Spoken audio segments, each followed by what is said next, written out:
Second, get things right here. All right. Okay, we'll go ahead and we'll start with our stand-up. So first off, it's a little bit of a weird day because both Quentin and Bryce are on vacation. Those are the other two staff members at the lab. They're taking advantage of the long weekend. And I think Caroline is en route to Alaska or something, so she's not gonna sign on. And then I saw Sarah just texted that she's not available. So Jamie, there's a bunch of people that might otherwise be here. They're not here. So, but I wanted to get you on so that we could talk a little. So first, why don't we just go around? We can, it's just three of us. Why don't we just introduce each other, and then we can do a stand-up with Michelle and I, and then we'll loop you in and go from there. So Michelle, why don't you start off? I'm Michelle. I am a volunteer in Civic Tech Spaces. I am a front-end coder and have no experience with the law. It's a very interesting place to be. And I work on kind of a lot of the backside logic of the project, like the Weaver. And I don't know how familiar you are with the project, but I'm currently mostly working on the testing framework. Yeah. I'm currently working on a testing framework that would be able to test DocAssembly with some accommodations for this project specifically. DocAssembly interviews, sorry, not DocAssembly itself. Yes. And Jamie. Okay. I'm Jamie. I graduated from law school back in May, and now I'm just trying to find stuff to do before work starts in October. All right. So Jamie, what we usually do during this time is we would have everyone who's able to jump onto the call, and we would go around and we just have people touch base with where they're at in their different projects. So I don't know if you're familiar with sort of like agile management or project management. Is that ring a bell to you at all? Or I watched one of the meetings from back in August on YouTube, okay. So I sort of you have a feel for what happens then. All right, so yeah, so we'd go around and we'd see what blockers people had and see if we can get them to places. So what we'll do is we'll just have Michelle and I check in, and then we'll check in with you. And I think we have some ideas of things we want to go, and we can have a little conversation. And I think it'll be just more productive for us having it with with us being able to talk to each other synchronously as opposed to doing them as text back and forth. So Michelle, what's this week been like for you? So, as I said, I've been a little unwell. Not COVID, I'm okay, just the regular health things. But one of the team members worked on from Code for Boston. I volunteer there too, and this is tied into a project there. So we're working both places on it. Worked on a way to set today's date, to set a field to today's date, or today minus or plus various amounts. So that it would make the PDF checking a bit more tricky. And we still have to work that out, but in case it needs to be someone's birthday, that they're older than 18 or something, you can say today minus, 500. I don't know how many days. No, I guess it'd be like, I don't know, depends. Anyway. And this is particularly as just an input or as a thing for testing? I missed that part.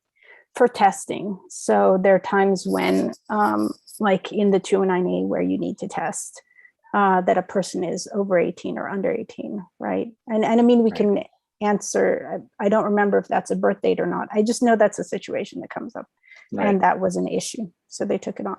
And also adding, another member is adding kind of more sensical messages to failures to set up the test to begin with, so that might help people troubleshoot their GitHub secrets if they need to.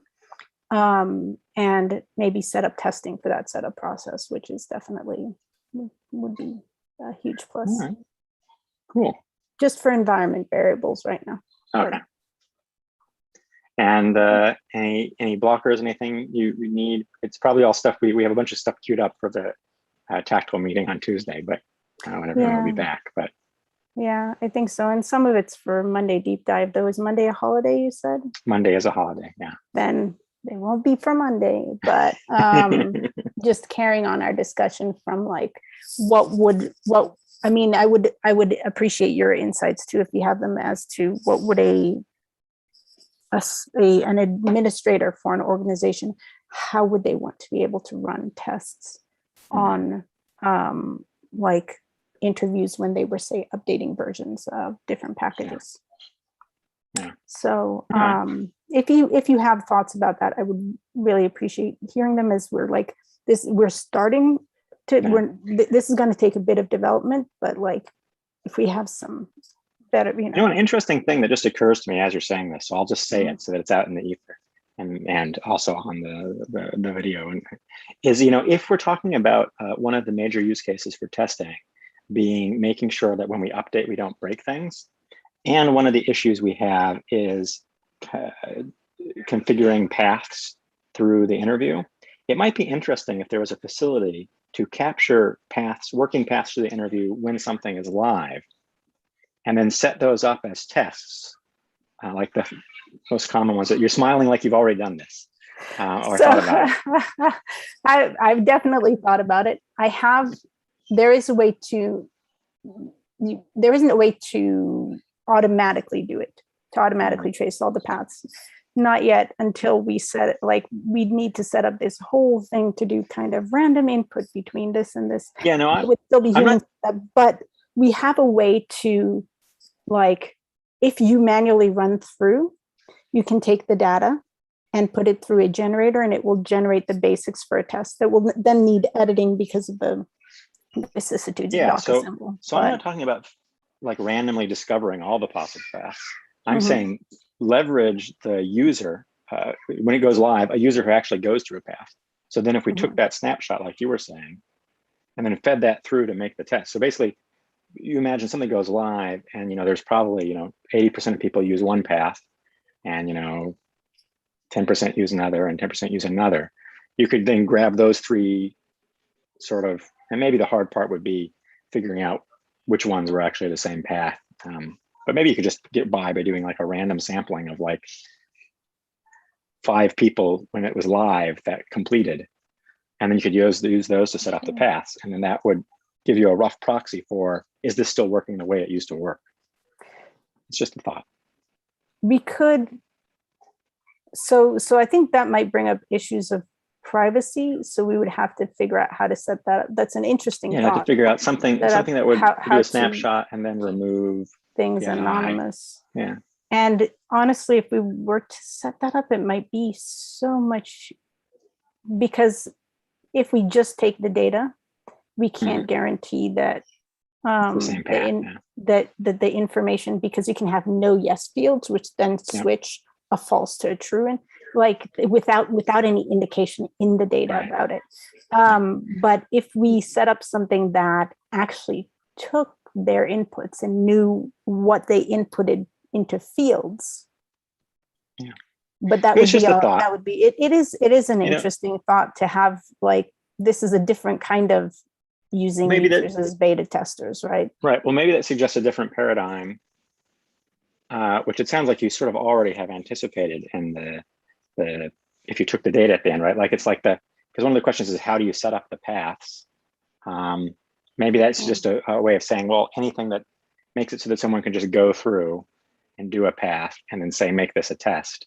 I don't know if that's, it sounds like that's sort of anticipated by what you were just saying. Well, I hadn't considered building something that could watch as a volunteer or a user entered in information that could actually set the values appropriately as the interview is being walked through, as opposed to just using the data at the end. And that's an interesting idea, probably out of scope for now, but something we could. Oh no, this is entirely out of scope for now. I'm just just throwing out wild ideas. you asked for wild ideas. I did. Yeah, I asked for thoughts. This is a thought. No, I can also. It is different enough that I can bring it up with the Code for Boston group as possibly an independent project someone can take on if they don't want to dive into the complexity. But I of the definitely feel vulnerability. like it's a way out of scope for now. There's a lot more stuff to focus on just to get something so that we can get the testing in place first. So it's like a way down the road thing, but unless someone wants to take it off on a side track. Yeah. All right, cool. As for me, I've been working on a lot of grant stuff, so sort of unfun paperwork things that I don't need to bother people with, and that's mostly it. But then I also have some nice conversations here with Jamie over text, and let me sort of restate what I believe your sort of constraints are right now, and you can tell me where I'm wrong, and then we can figure out what you can do. You've basically got until work starts in October. You're looking for something pro-social to do, maybe with an eye towards pro bono hours.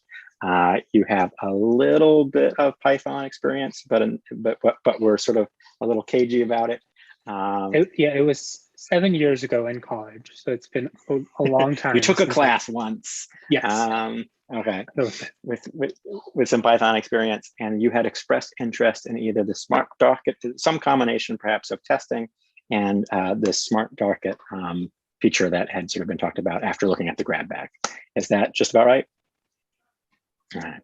So actually, I was thinking about what we have as far as live forms that would be ready for some testing, and I'm not sure we have like a ready thing we can pull off the shelf and be like, hey, just go write testing scenarios for this or do testing for that. Unless, Michelle, you know of a bunch of scenarios that are sitting somewhere waiting for someone to test. I don't. Aubrey might, but I suspect from what I understood, like most people didn't get to MVP, so they wouldn't have gotten to writing scenarios, or they just got to MVP, so they wouldn't have gotten to writing scenarios. So I think, and we're trying to think of stuff here for Jamie that is, for the most part, stuff we can pull off, and then Jamie, you can work independently on, because we're just sort of at the stage now where we don't have a new cohort or something that we can sort of bring you on with. Normally what we would like to do is when we have volunteers come on, we have like different like times they come on, and it's really nice when they come on like the beginning of the summer or something, and then we do a whole cohort, and then they can work through and we can skill them all up together and get them through project.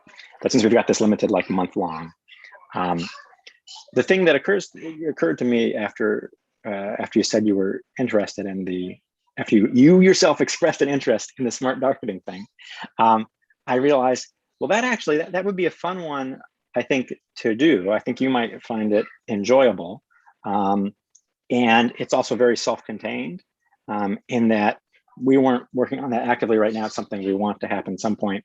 But you could take that, move the ball down the road, and probably make some progress there without having to worry about waiting for someone. The thing is, if we did like testing or something, you have to like figure out the author of the form, maybe talk to some subject matter experts, maybe not, but we just don't have anything at full. But this, I feel like we could sort of like direct you, and you could like run with it and just sort of explore some stuff. Does that sound interesting to you, or? It does. Yeah. Yes. Okay, cool. Now here's my next question.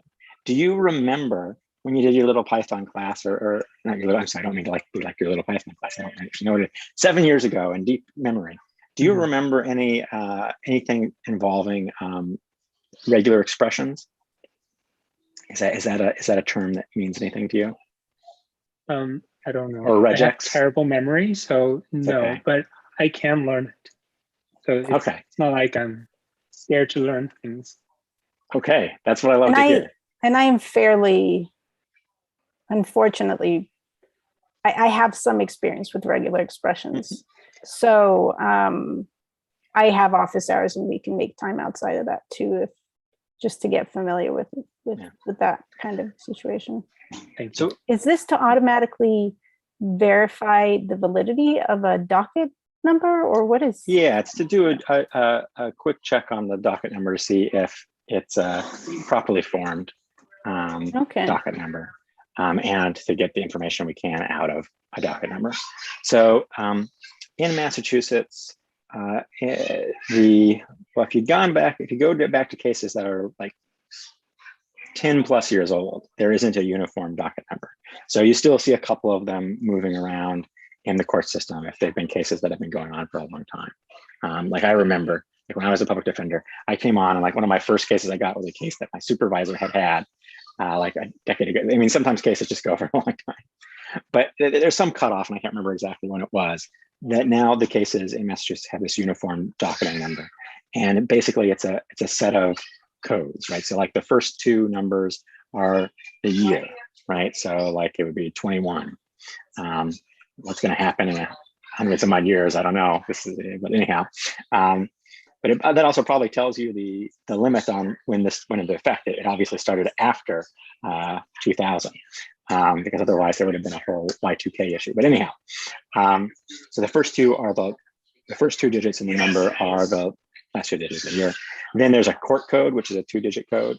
Then there's sort of like a case type code, which is a combination of letters. And then there's just a, sort of an incremented number going up, so that in a particular court for a particular year, see, oh, this case is in 2021, it's this type of case, and it's the, second case they've had of this in this year, or this 200 for the.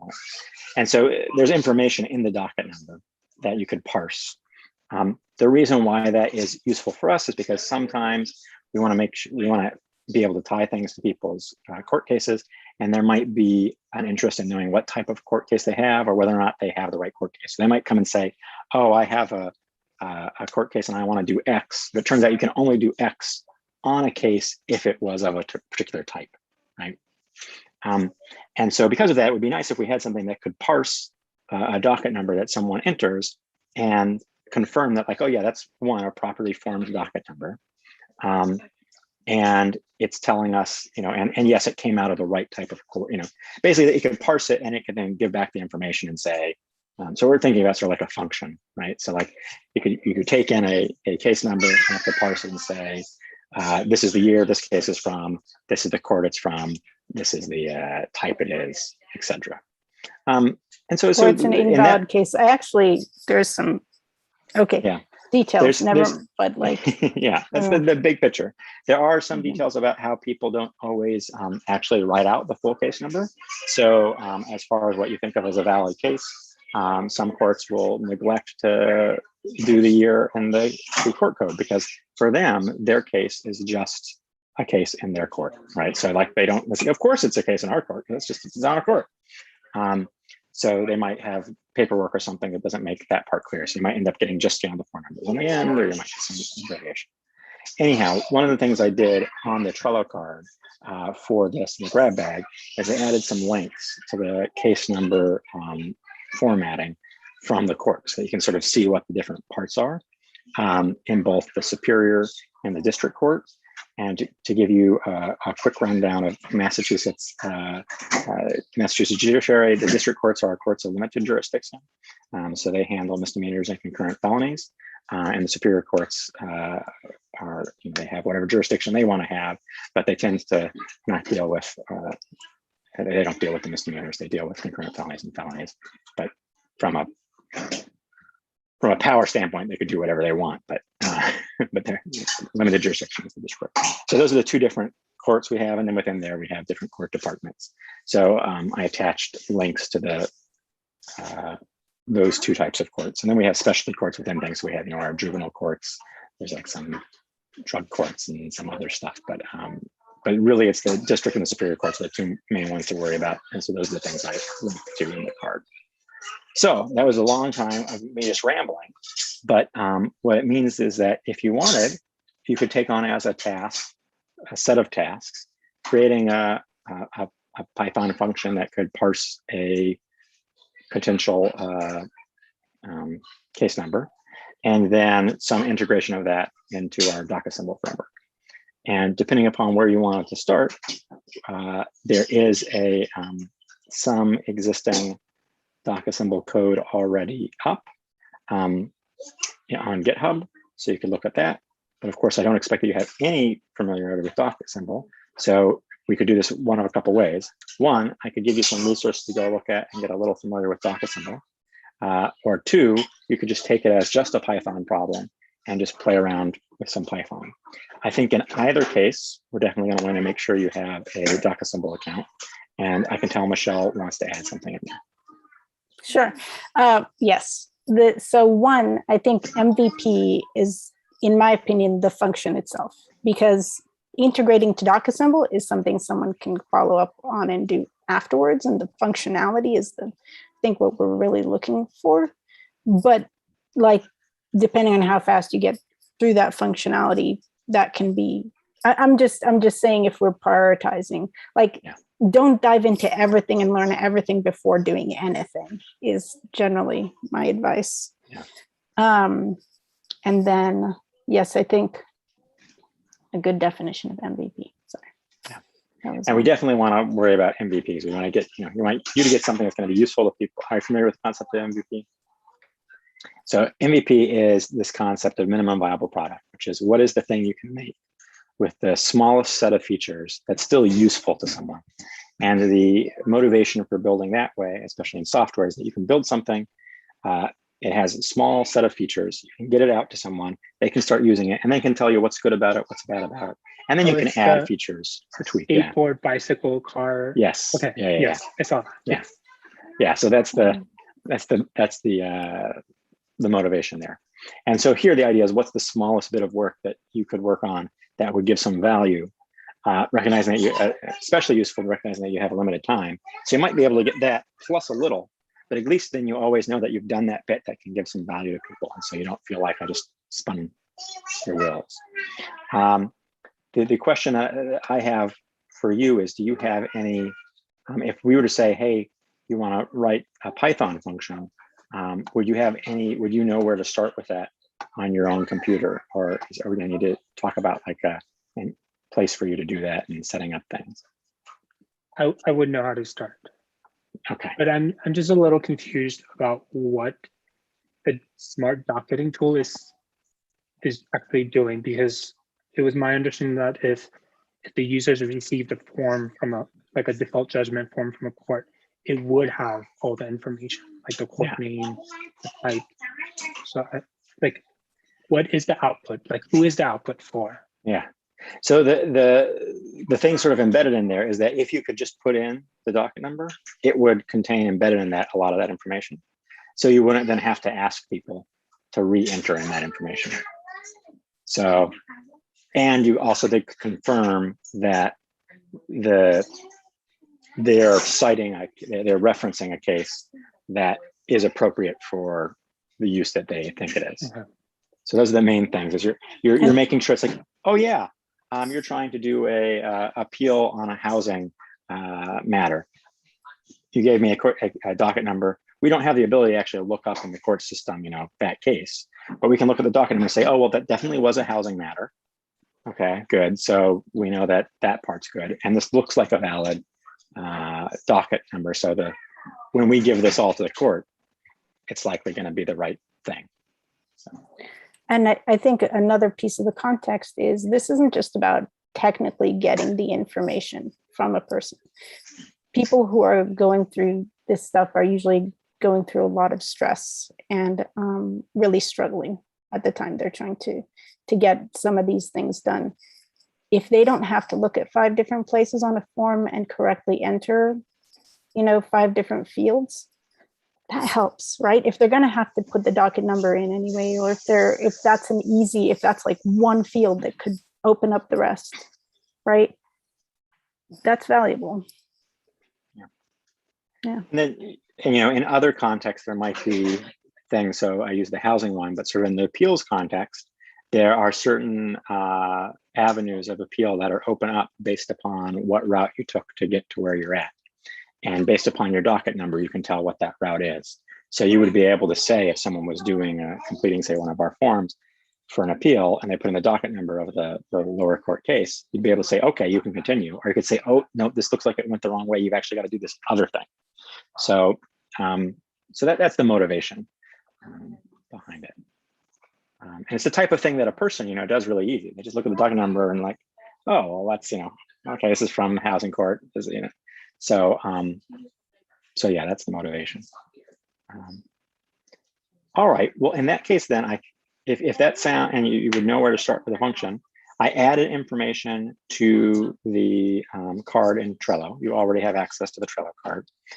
The idea is that you would assign yourself to the card, and then you would pull it out of the backlog into sort of like I can't remember what we have in the grab bag for to do whatever, but you take it from the backlog, move it over to the next appropriate vertical in the Trello board. And then people would know, oh, okay, well, I'm not going to take that one because someone's already taking it. And then you could just start asking questions and stuff in Teams to help point you in the right direction. I'll share in the main team right after this call. I'll share a little resource on regular expressions, which I think will be useful for parsing. And so you can look into that. And I guess and then what's going to happen is you're going to have questions. And then the key thing is that you just ask the question. When you have questions, you ask them. So there are a couple of places you can do that. You can either do that on the main assembly line channel, if you think it's sort of something appropriate for the whole group of folks. And then we have a particular coding questions channel, if it's sort of like more of a nuts and bolt, like how do you do some technical thing. And I'm actually just trying to find what do we call that one exactly, Michelle? See, Which one? Development. Coding questions. I'm just not seeing. Coding Coding help. help. There it is. Yeah. Add some different names. I also have office hours Monday, Wednesday, Thursday, Friday, a couple hours each day. That's posted in Coding Help with kind of a ping for people. And maybe we could make a time to meet and talk about like process or things, because there are sites that can also help you, point you to like that make it much easier to work with regular expressions. So if you and I could get together, I can help you, look at some of those resources and get set up for. Yeah, and I have some of those will be in some things to get started will be in the first sort of link drop I give you. And then if you're interested in, I don't want to shoo you away from learning about the other stuff we do in here, but maybe this is the first thing, and then get a little ways, then we can start talking more about some DocAssembly stuff if you want to learn about that. But I think Michelle's right that making the function first, or some function that sort of gets you going first, would be the thing to do, and then we can think about integrating it as the next step. But does that sound like a game plan? Basically, yes. I will put some info on the Coding Help, tag you. You can see if there's a time that works with Michelle, maybe after you've had a chance to sort of look at things and get a sense of your bearings. And then as you have questions, you just ask. And then, as I said, we have these meetings Tuesdays and Fridays, and usually there are more people here. You're very lucky. You're getting a lot of one-on-two attention here. Yeah, we usually don't go. I mean, we wouldn't have gone as deep into my stuff either if there were actually, a solid amount of people here. It's usually much more surface stuff. So good day to come. Yeah. And if you have any questions about what we said, you can just review this video. So there you go. That's the benefit of the recording. That being said, do you have any questions or? Not right now, no. All right. Well, then what I'm going to do